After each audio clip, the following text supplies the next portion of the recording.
Let's talk to one of the newest Dodgers, our friend Ryan Yarbrough, back with us. Ryan, great to see you, and welcome to the Dodgers, dude. Take us through the entire transaction process, like when you found out, what your reaction was. Obviously, you're going from KC, which it's no secret, they're not good this year, to one of the top contenders in the sport for a long time now, including this season, man. Yeah, it was unbelievably crazy. I think with a couple guys on KC, we had an idea that we were probably going to get moved. It was just a matter of if it was going to happen or not. So, um, I think I might have jinxed it. We were literally in the middle of a workout.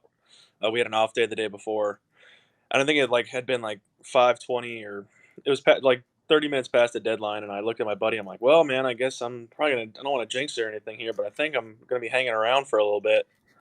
And then literally like 2 minutes later, Q came in and pulled me aside. I'm like, all right, never mind. I definitely spoke that into existence. But no, it's been super cool to kind of get right back into the thick of things, right there in contention to one of the best teams in baseball. It's with all these big names here. It's just been really cool to be a part of, and especially when you first get here and your first series is in San Diego with that kind of an atmosphere was as a Dodger player is pretty incredible. Did they pursue you in the offseason? Were the Dodgers one of the teams that pursued you? Yeah, I think there was definitely talking with my agent. I think there was some interest. I don't think it how far it got. I know at that time Kansas City was pretty aggressive and was wanting to get something done. But I know there was definitely some interest in the off season. So it's been good to kind of have talks with them about uh, game planning and things like that. I think it'll be like an ongoing process talking with the pitching staff and the whole coaching staff in general of kind of like what they expect from me, what they can kind of help me with. But I mean, from a pitching standpoint, this is definitely one of the places you want to be. So definitely eager to learn kind of and see what they have for me. Ryan, when you got traded over to the Dodgers, did you go to him and say, "Listen, I'm much better if you have an opener," and then I come in like in the second inning, and you start the righty, and then you bring in the No, sidearm lefty in the second inning, no. and then I go 7 innings with no runs, and then you finish it off, however you finish it off. Yeah, especially when you have a guy throwing mid to high 90s pre and post before me, I think it definitely helps out a lot. Because Gratterall came in throwing 100-mile-an-hour bowling balls after me, so definitely a different look. I was just kind of like, hey, we're back in the thick of things. Whatever y'all want, I'm here. I just want to win. I've been a part of these races to the finish line before, so just to be back in the thick of things and go from there. But we're definitely no egos here. I just want to help win, and I think it'll be like a pretty fluid, ongoing process if I can imagine. So. Hey, Kratzy, this reminded me of the Dotel story you told the other day that went off on TikTok. You want to give him like the abridged version and see if maybe he had like a throw the pizza or pasta into the trash situation and run? I'll give you the short version there, Yar. The Pirates, we were terrible. 2010. Octavio Dotel had been with 9 teams at the time. I think he ended up with like 15 or something like that. He comes in, he goes, "Well, I guess you guys need to enjoy me for the rest of the season." And then he went and got his pasta, and everyone else was already in the clubhouse. So he gets his pasta and probably some chicken parm on top, comes back in, and they go, "Oh," it was like 4:03.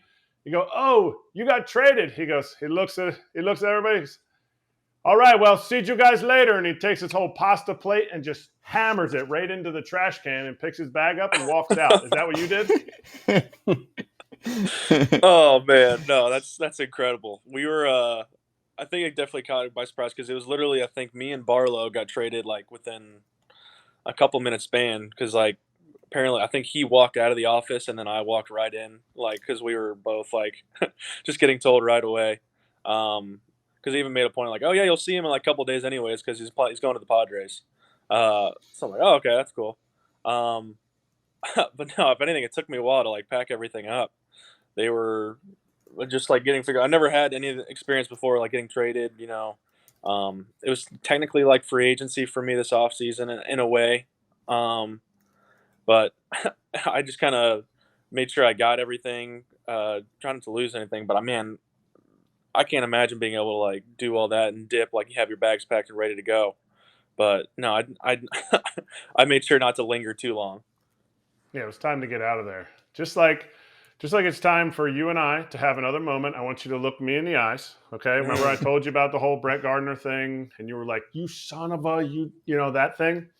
I want to take you back to 2017, and we're going to watch this video. And there's actually 2 videos here. Okay. I want Oh you to boy. talk us through what you felt like was going on here. Okay. Oh God. Throwback. Wow. Solid hit to left. Okay. There was a changeup. Okay. Oh, Runner on shocking. first, 2 outs. You're trying to get after me. Okay. But this is the one that we're really sad about. You're already losing 3-0. Oh no. Dang. Ground rule double saves you. That was It crank. saves me. Over the Wanted to see you put the 405 burners sign. on. How do you feel about that? Was I tipping back then too? Like, did you have something down there? Like, No, you're just what do throwing you poop got? balls up there. Oh man, come on now. I mean, I'd much rather you be behind the plate calling them than you doing that. But man, I didn't even see that. Where were you? Where were you playing at that point? Columbus. Okay. Well, you know, that place is a bandbox. So, I mean, normally that probably ball is it's getting run down in the gap. I think the ball was just like maybe juiced. Who knows? Ryan, Big just league be like, baseballs. you didn't go deep. Just say, hey, you didn't even go deep. You Yeah. can't even get it out of the park in a What? bandbox. Can't What? even go deep. You just That's said it 2 was a for 2. bandbox. That's Yeah, but- ownership. Two for Yeah, two. There has to you're be gonna sit more on at bats first, in though. there. Not for me. I don't get any more at bats than 2 at bats. You got 1 at against bat a guy. game? I get 2 at bats a game. Then they pinch hit for me in the 7th. What happened to the other bats? Ryan, what happened to the he other bats? bounced. He was with the Rays. He didn't stay in games very Good long. point. That's a good point. That's a good point. 3 and dive. 3 and dive. Oh man. Hey, Ryan, so take me through the next step of this trade, okay? You go to the Dodgers, then what? Because we had Lance Lynn on yesterday and started to go over, you know, the conversations that he has evolving as a pitcher. AJ was giving him shit for using his curveball because he's like, dude, you're fastball only. What are you doing? So you go to the Dodgers, and I know it's super, super fresh for you right now, but some pitchers have mentioned, like, you go to a new team, they say, hey, here's some things that we've noticed from the other side. Do you get any of that right from the jump? Do they let you do your thing a little bit? Because these are 2 very different organizations. Yeah, I think talking to some of the guys who've kind of been over here, I haven't really got a chance to talk too much to Lance about it, but some other guys that maybe came over throughout the year, like, yeah, they really brought this up to me. I don't know if it's just because I feel like I'm in a good place right now. They haven't really said anything, and plus, I mean, I threw Saturday and I showed up Friday was my first day, so I'm sure they didn't want to try to overload me the day before throwing. Um, but yeah, it's just been more about, hey man, do your thing. Like we really enjoy how you go about your work, and I think it'll be something over time as they notice things or like try to tweak some things. But I think it's just going to be a pretty fluid thing where they're just gonna kind of feel me out at first and really not try to reinvent the wheel because I feel like I have been throwing pretty well lately and have been in a good place. I want to kind of bring something up that's kind of unique. Your situation. You were a free agent because you got non-tendered, and a lot of fans don't really know about this. Do you think as a player, because you won't be a free agent after this season, you'll be just a month or 2 under, do you think about it going to a new team, especially like the Dodgers who traded for you? They like what you have. Like, oh, well, they could tender me a contract. They could, we could do arbitration. We could, have you thought about that? You and your wife, you think about that kind of thing? Or is it like, no, head to the ground, lock in, go to the grindstone, go to the mound, whatever I need to do? Or is that something that you think about? No, I think for first and foremost, whenever you're acquired by a team that's really in the thick of it and making that playoff push, first in the division, like in a really good spot, it's always really exciting to kind of because you just want to be able to help, and they think that you can help them kind of continue that process. So first and foremost, that was really exciting to kind of be traded to a team like the Dodgers. So, but man, I think technically I have 1 more year control. Um, and so, like, I guess in a way, you're like, well, I mean, yeah, I can technically be here for another year. I haven't really thought about it that way. I've just been more focused on, like I'm the new guy trying to get acquainted with everybody, just really get adjusted, especially haven't really done anything on the West Coast before. And it honestly makes it a little easier because my wife isn't going to be with me just for the fact that she's at the point with her pregnancy where she can't travel anymore. So uh, I know that she's comfortable back home and not having to worry about her in that aspect. So it's just a matter of kind of going by my business. But yeah, I think I've just been trying to think about it in the short term at that point, and kind of those things seem to kind of take care of themselves. Hey Ryan, I want to ask you about KC because, right now there's some teams that are going through it. Like we've talked a lot about the White Sox and Yankees, and the White Sox have had a ton of drama recently. Royals have had a really tough season. We thought they would take, a step in the right direction. They've been building back up for a while.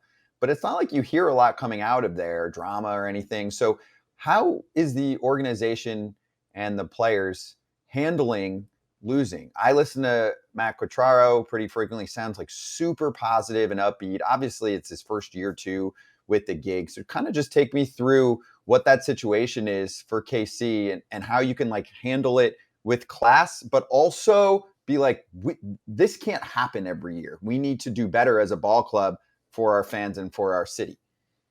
Yeah, no, I think it was. I think it starts with the clubhouse culture, and I think they do a really good job there. Like it's still a lot of young guys, but they have the veterans that are really good, like and kind of help guys through some things. And like I said, it was a really tough year. It kind of still is, and I think what they hadn't we right before the deadline when I was there, we had first sweep, and I think it was our first series win since like I don't know, I can't remember how long. It was one of those years.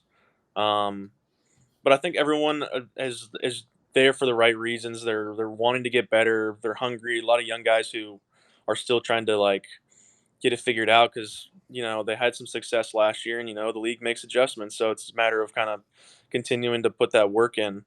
But and of course, I think the biggest thing for them is it's been really tough, and then you saw them go on that 7-game win streak, which is kind of shows them that they still have a lot of fight, and they're not just gonna be like, all right, well the season's over. Let's just kind of like pack it in. Like they still are trying to get better, and they've been in a lot more ball games lately. I know there were some ugly ones early on in the year, but I feel like they've been more competitive, and you can kind of see that by what they've been doing lately, especially with that. Well, I think it was 7 games they won in a row, which is always a good thing.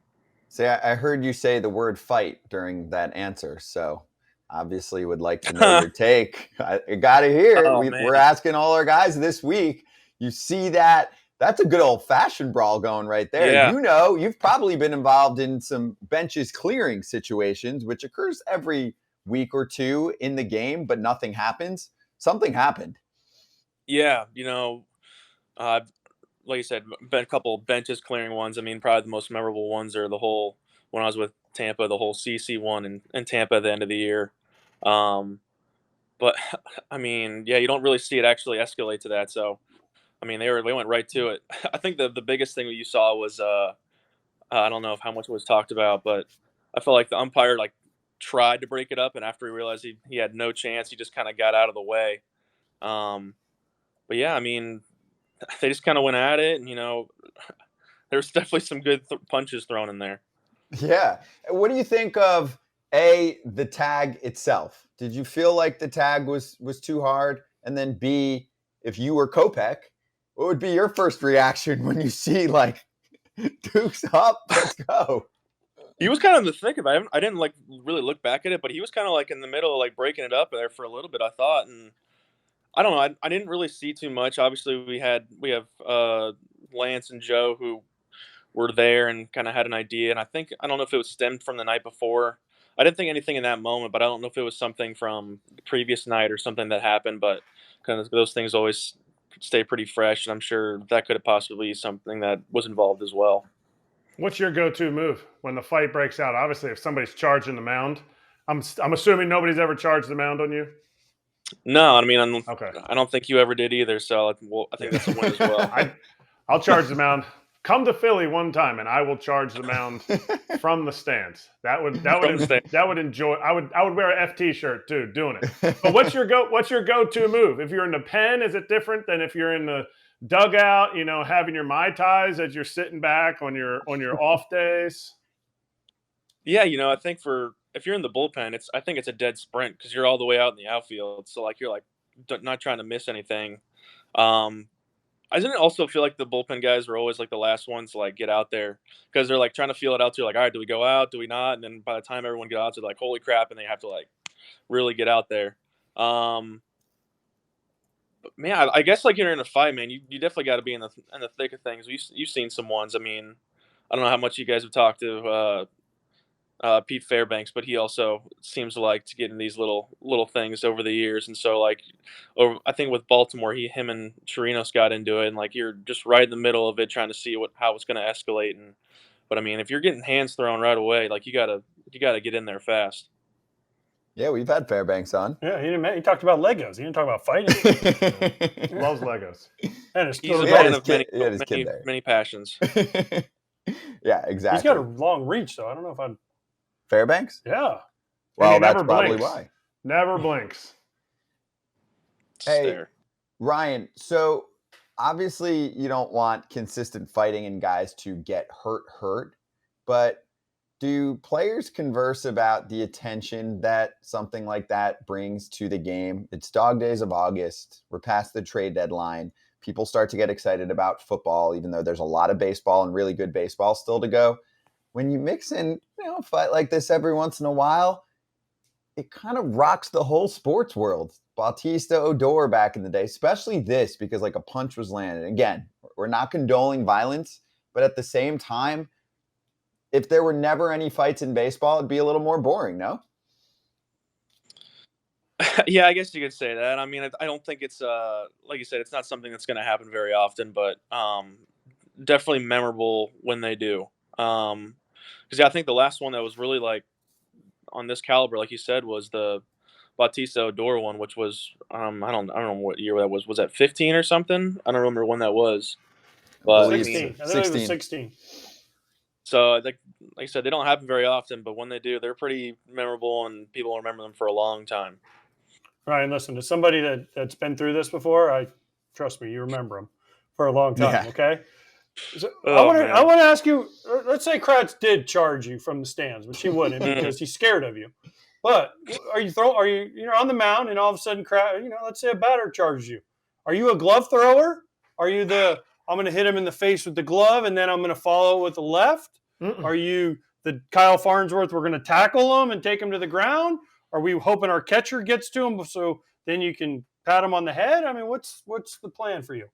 Yeah, I don't think I'm doing the glove toss. I don't think that's me personally. I'm not that kind of guy anyways. So if anything, you're like, all right, just gonna take this guy to the ground, especially if it's Kratzy, who's a lot larger than I am.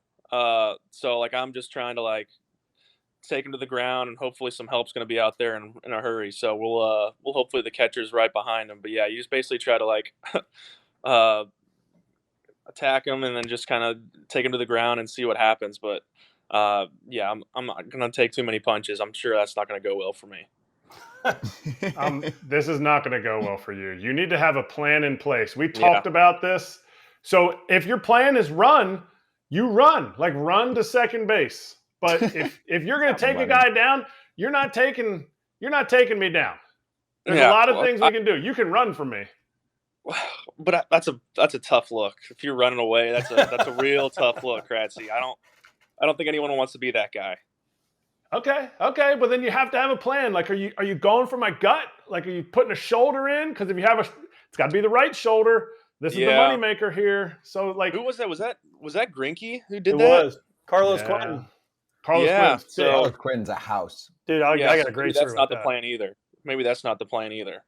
Run. Maybe try to go for your legs and just see what happens. Ryan, when you get off the air, Google Rod Allen, Japan. Oof. You know who Rod Allen? He was the Tigers, and now I think he's Marlins. Now he's Marlins. Yeah. Google him in Japan. He charged him out, and the pitcher ran, and he ran all the way to left field. And finally, Rod catches him, and he's like, "I'm so tired, I couldn't do anything. I just like grabbed him, and couldn't because he chased him all the way around the field, and he finally caught him out in like left field, and he's like, "What do I do?" It's smart. It was over in Japan. He hit him and. Very strategic. Yeah, Rod Allen's tough. I would not want to mess with Rod. All right, last one from me, Ryan. Who are you most excited to meet with the Dodgers when you joined the team in the past week? Man, Some good names. Kershaw was really cool, especially as a left-hander. Kind of watching him over the years, that was pretty iconic. And then I mean, man, there's so many guys here. And then obviously Mookie and Freddie. I mean, those were like probably the easiest answers. But I mean, the people you really watch and have had incredible years, incredible careers. So just kind of meeting them and just kind of getting to be around them and just kind of we'll get to know them over the rest of the year. But those are pretty cool guys to be able to meet. Will you ask for their autographs? Yeah, in time. I don't want to be that guy in like the first week. Like, hey man, also like, can you sign this for me? I don't want to be that guy. So let's feel it out a little bit before we get to that point. Have you gotten a hug from Freddie yet? I have not yet. Okay. Oh, It'll happen. No, but then Kershaw's coming. Kershaw's coming back, right? Thursday. Yeah. Are you going to ask to be You're going to ask him to be the opener, and you come in behind him? No. So you can say, "Kersh, you give me an inning, and then I'll come in behind you." I'm gonna go up to him and be like, "Hey man, you do whatever you want, and you just when you're done, you let me know, and we'll go from there." Yar, you need to go up to Freddie. If you haven't gotten a hug yet, you need to go up to him because he might think you're one of the clubhouse guys. I'm just saying. Kratzy, come on, man. Come on. You gotta go up and give Freddie a hug. He's a great hugger. And like you could initiate it. Like that would be we've talked. Like I don't think it just hugs weren't like the first thing that came to mind, but I'll keep that in mind when it does. I'll shoot you a text and I'll tell you all about it. Yeah, that'll be nice. It'll be nice. He's hot right now, so he might take some hits from you, so it might help your pitching too. But definitely go in for the hug. Definitely, because I think you sure he didn't leave his cleats next to your locker or something like that? Nah, he's probably on the whole other side of the clubhouse, man. So I'm just trying to hide in the corner, There's a good hug waiting if the Dodgers win. He's a hugger. Win the Freddie's division. a hugger. Right? Freddie's a hugger. Yep. I'm with you. I think you got the message. Ryan, good catching up, dude. Congrats on the new squad. Excited to see you thrive there, and we'll catch you again in a few weeks. All right. Appreciate it, guys. Thank you. Ryan Yarbrough, Los Angeles Dodgers. It's crazy, too, with our show. We talked about this at the beginning of the year. We were like, we want to get some more Dodger love. We have a lot of guys now that ended up in LA. We just had to wait till the trade deadline.